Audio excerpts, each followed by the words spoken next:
Hi, welcome to On the Shelves at ACPL. This week we're going to be looking at cookbooks.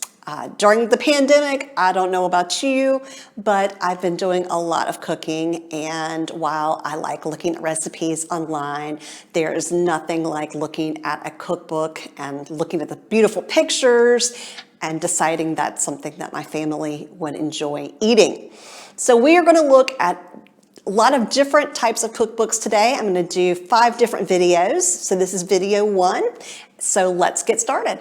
Our first set of cookbooks are by cooking stars. Either they are on the Food Network or PBS or another cooking show, or they're people that are famous here in North Carolina. And the first one is someone who is famous here in North Carolina.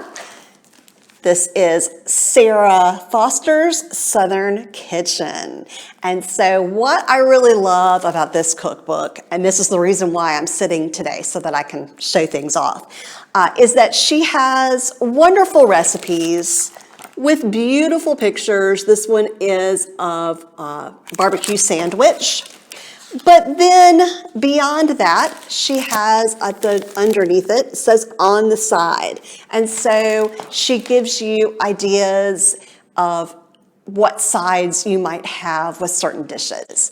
She also even puts in some places that you might want to visit that offer that same type of food. Our next book is Carla Hall's Soul Food. Carla was on Top Chef, so you might know her from that.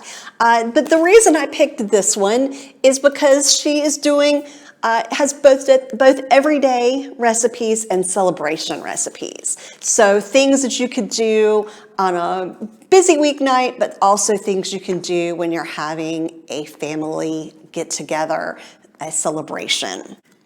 She also adds to her recipes a little bit of dialogue. So for this spoon bread, it begins with, "Oh my God, did I just create the best Thanksgiving dressing ever? Why, yes, I did."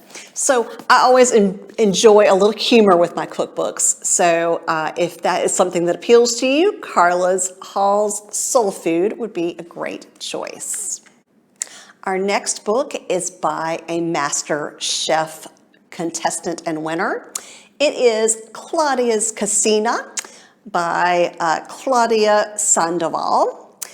I picked this cookbook because not only does she have pictures, she has pictures of her with her family preparing these dishes. And she too has some commentary on these recipes. So this one is for stuffed poblano chilies, and she tells a story about when she was on MasterChef, that they said, if you win, we want to see chiles rellenos in your cookbook. And so here we are.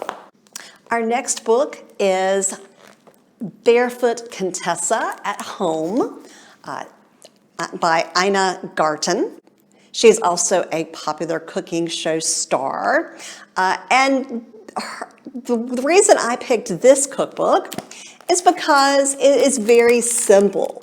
The recipes may not be quite so simple, but the layout is really inviting, and there aren't so many choices. Some cookbooks say, oh, we have more than 1,000 recipes, and you're thinking, why don't even have time to look at 10 recipes? So this one is very simple. It has just things that she has made at home that her family loves.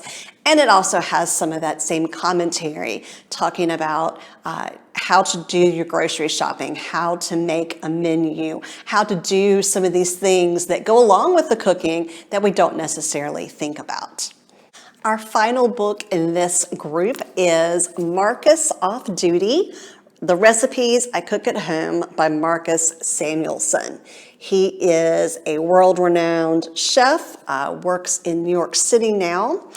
The reason I picked this cookbook is because I really just loved the way that he wrote the cookbook with a lot of a lot of tips and tricks saying that what used to set chefs apart from home chefs was the ingredients and the technique. And now, with all of the advances we have in being able to order things online and ethnic groceries appearing in every town, you can get a lot of these ingredients that used to be harder to get. And you can even order some of the equipment that chefs use. So it is all about technique, and it is all about learning different things. So each of his recipes include information on that. The one I'm looking at here is something maybe for Chinese New Year. Shrimp and pork dumplings. He has a little picture of the ginger down here, and above it, it says great ginger on a microplane. So he gives you the instructions, not only with the ingredients and how to make it, but what kinds of things are going to make it easier for you to prepare this dish.